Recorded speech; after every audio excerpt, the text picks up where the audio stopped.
Hey, deserving listeners, Love is Blind, the reunion. Let's check it out. And showing your emotions doesn't make you weak, and it's okay. So anyway, to wrap that up, she loves it, and yeah.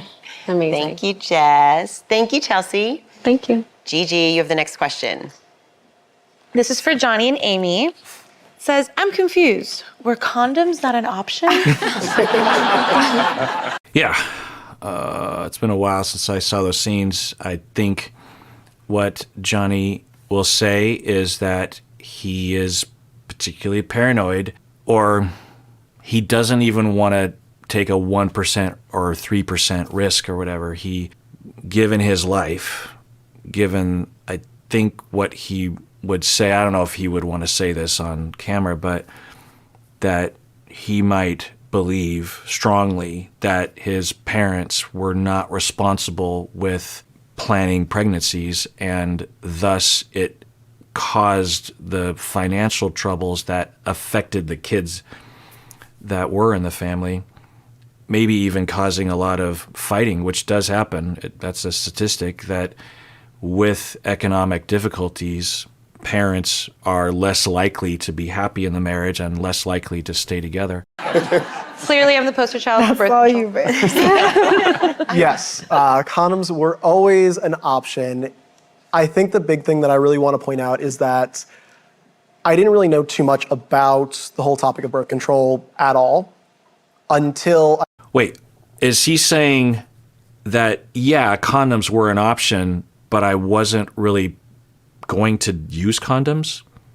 I'm confused. I thought for sure that we had heard that they were using condoms, or wait, they weren't even having sex. But if they were going to use a condom. He just wanted her to be on the pill to be extra safe. But now it sounds like that wasn't the case, which is fine. They're free. But then I would say, what? And then you hear he just didn't know that much about it. And that was the way it looked in the beginning. That was my initial assumption, but then I heard them talk about it more, and I thought, well, of course they're not that ignorant about birth control. Come on. Especially in the context, if you were ignorant about it, okay, I guess, but you would think in that conversation, you'd be like, after the first time they talked about it, let's do some Googling. I mean, it would take, 5 minutes to get a lay of the land. Probably longer to get a more detailed one. And then I wonder, did he come from a community that just lacked that education, or he was in a family that denied him the because one, you can live in a family in a community that will be abstinence only, denying of the reality of teenagers and young adults, hoping that they won't ever be human, which leads to more people being human, if you know what I mean, and more unwanted pregnancies. The stats are there. It's obvious. And I've seen that before. I was in charge of sex ed for years with kids in a school district. Well, one school in a school district not far from Seattle. And since Seattle is a lot more open to that, there was not much of that, but there was elements of that occasionally. And the school that I had this with, it was an international school, and there were people from all over the world, immigrant families, and a lot of diversity. People that come from very traditional countries, very traditional cultures and religions. So it wasn't like your typical run-of-the-mill standard mainstream culture school. Anyway, and I say that because even they were a lot more open than I think people, or at least me, would have thought they were. Anyway, but occasionally there were issues. And I could manage it with the parents because there was always this assembly of the parents, and we would talk with the parents prior to the sex ed about what might happen or what was going to happen. And I thought there would be all sorts of problems, but there wasn't. There was very occasionally someone, and we would manage, and the students managed, but it was some teachers would get terrified of being sued or attacked by the parents, because for me, I would swoop in and then leave. And then the next year I'd swoop in and leave. Not that that's my doing. I would just get contracted. But the teachers had to deal with the parents potentially for years. And so they were much more paranoid about like getting on the bad side of a parent. And so when a parent would, like the very isolated one parent out of hundreds would be concerned within reason, I never saw something completely out of control. I saw a much quicker reaction from the parents that would then be turned on me. And I'd be like, it's okay. The parent, we can work with that parent, and we can even adjust a little bit, or I'll talk to the parent and get them to understand or get them to trust me or whatever. I'll lay out the stats or hear their concerns, but we don't have to overreact. But sometimes that would happen anyway. So I wonder though, not only not having that, which is just one aspect, especially with the internet. But then when you're raised in a family, I don't know if this is true, but when you're raised in a family that is cult-like around sexuality, it's so weird. I did a whole deep dive on IBLP and, a section of evangelical Christians. And for people that are extremely concerned about not making everything about sex, they tend to make everything about sex, It's like, don't think about sex. Well, now I'm thinking about sex. Thanks.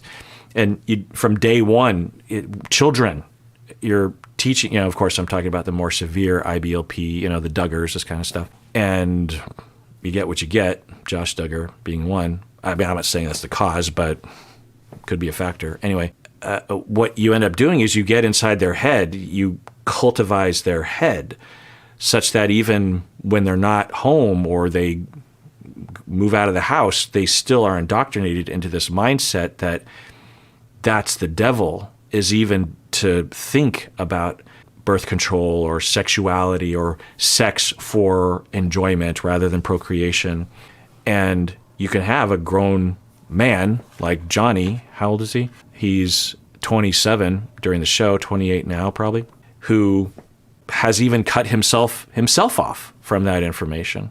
I didn't see any evidence of that, but I'm just saying, I wonder why he was not aware of things. Or are they, anyway, what I'm hoping he'll say next is, yeah, I was planning on wearing condoms, but I just wanted to be sure with the pill, which I don't think most people would do, but it's within the realm of logic. Condoms were always an option. I think the big thing that I really want to point out is that I didn't really know too much about the whole topic of birth control at all until I really had the first conversation with Amy. After that, we basically went back to our corners, did more research on the whole subject, and then we came back and found like an actual reason of, hey, let's move forward with this specific option.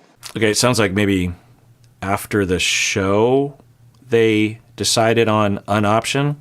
I wonder what that was. I mean, we don't need that information really, and we're not entitled to it.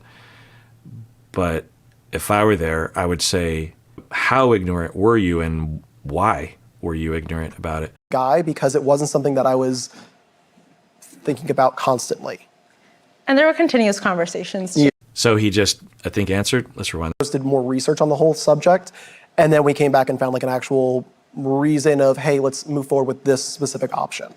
But it's something that I really never had to think about, I feel like, as a guy, because it wasn't something that I was thinking about constantly. I'm still confused. I would have questions. So he's saying, as a guy, yeah, well, right. He was saying to Amy, everyone I've dated has been on the pill. So, right, okay, that's what he's saying. So as a guy, I've never had to look into it because condoms for diseases, but he's saying I never had to think about it, so I didn't know much. It kind of sounds like we're talking about an IUD or something, non-hormonal, because she was pretty adamant, given her health issues, but maybe they are talking about some hormone, meaning that they looked into it further and she was more reassured that things would work out for her, given her anemia. And there were continuous conversations too. Yeah. And I feel like, respectfully, I had to educate him a lot. But We figured it out. I never ended up going on birth control. He never got a vasectomy. I was never forced to do anything. Otherwise, we would have been on separate ends of the couch. What did she do? Did she say she never went on birth control? Is that what she's talking about? And yeah, I guess that does contextualize that vasectomy conversation, because that seemed to come out of nowhere. And they were talking about it like it was a temporary thing. And yeah, I don't know the stats, but it can be reversed. But usually people aren't willing to take that risk if, because the way you're talking, it's like, well, we want kids for sure one day. So I'll just get a vasectomy and then we'll reverse it later. It's like, no one would make that choice because there's a pretty good chance it won't get reversed.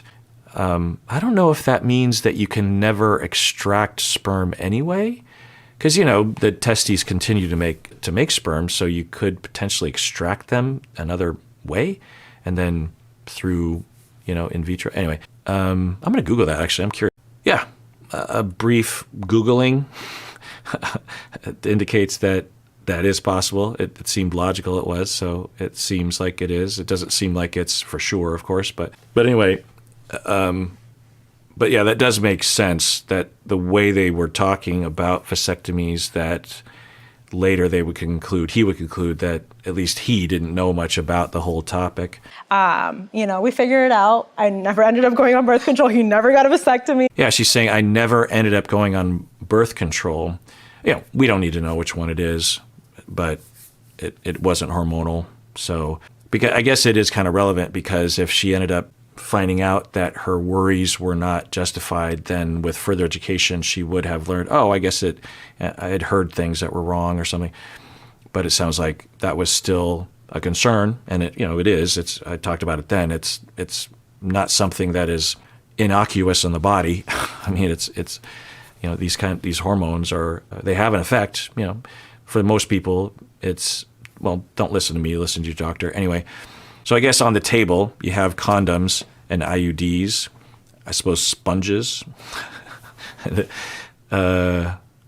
or just other bases, if you will. That she sent. But Chelsea, I have a question for you. What did you think about the conversation Jessica and Laura had about Jimmy when they met up at the bar? Did you think it was appropriate? It was an odd conversation. Wait, what? What's this question?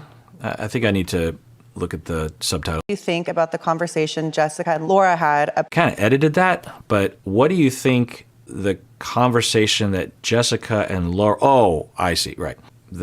When Chelsea was watching the show, and this is another good question, because it doesn't make Jessica and Laura look good, because they had just gotten over chastising Sarah about the exact same thing. Not exactly, because Jessica was saying that if she ran into him, Jessica didn't DM him or suggest anything. And then when Jessica did meet up with Jimmy, she was very positive and respectful, positive about Chelsea, I think her eyes were saying something different, but maybe that's uncontrollable given how infatuated she was with Jimmy at the time. And I think it's natural for Chelsea to have been hurt by that, right? Because I think at the very least she thought that they were friendly together and maybe even very close as friends. It was an odd conversation for me to see and actually witness it, because it was a little bit disrespectful to my relationship when I'm out here going through the trenches trying to figure out, is this my man? How do we make it work? And I obviously... it's not a secret, had insecurities during the show. So I reacted to her TikTok, and it was a similar vibe. I won't say that whole thing again, but I think we're seeing that again of, and there's nothing wrong with being a little light and you don't really want to get into the emotion, but I think that's another example of that mode she goes into, because I think she doesn't think she will be heard or respected if she's authentic with her emotion, congruent with what she's saying and the emotion. And or she is trying to save face by throwing it out there, but making it kind of light into a joke. I don't know. And, it kind of just added to that feeling. So it hurt a little bit. But Jess and I are on really good terms. I love you with my whole heart. I didn't have any malicious intent, but it was completely absent-minded. That's one of my best friends. Okay, this is great. It's great. We often see, even from Jessica, about the EpiPen thing, denial and smoke screens and obscuring, maybe even to themselves, I don't know. But yeah, I like to see that. That's nice. It's good. She's saying I was absent-minded and it was wildly disrespectful. I completely understand where Jessica was coming from, and I understand where Sarah was coming from. Both of them were very, very in love with the person in the pods, and they were right afterwards. I guess you got the getaway, which I don't think was very long, maybe 5 days, a week at the most. And so by the time we see the DM from Sarah and the conversation with Jessica, we're talking at most 10 days after being severely dumped by someone that you were ready to marry and spend the rest of your life with. And she particularly, Sarah too, I think to a lesser extent, but Jessica was what we called in the 90s, she was sprung. And you could tell. And she's, as I said back then, desperate and hurt and longing and wanting, with a few drinks, leaning into a strength of hers that is not socially acceptable to admit, that she has observed since she was 18-ish or something, that men will respond to her in a certain way, and she was hoping that might be able to win the day. But in the end, when she finally meets Jimmy, she doesn't do anything that's inappropriate. She managed it, even though I'm guessing she wanted to do something. She didn't. So, I get all that. And this is wildly disrespectful. And I don't expect any grace for that. That was not my best moment. Thanks, Alexa. We have Tiffany. I will say, similar to the Seattle season, there's a lot of health. Maybe there's always been that, and they just highlight it more now. Season 5, it was harder to do that. But I will say that there's a lot of really positive behavior. I've had my trust broken a few times over the past few seasons. And when I see stuff like this, it's building back the trust, because other reality TV shows show clear signs of manipulation on the part of the production and on the cast, for that matter, of drumming up drama in what looks to be a very fake, manufactured manner, because everyone knows that drama sells. I mean, just think about Jerry Springer, the show itself. It started out as just a regular Phil Donahue, Oprah-style kind of talk show, and I'm guessing their ratings were not doing well, and then they found that this episode, one of the episodes that had legitimate drama, did really well, and they just leaned into it. Of course, we understand there's a lot of YouTubers and influencers that are along these lines. You think about all those prank TikTokers or prank influencers. They thrive on not only people reacting positively, but negatively, because it all boosts the algorithm. So we're not seeing evidence. There's a lot of opportunity for drama to be drummed up or focused on or provoked.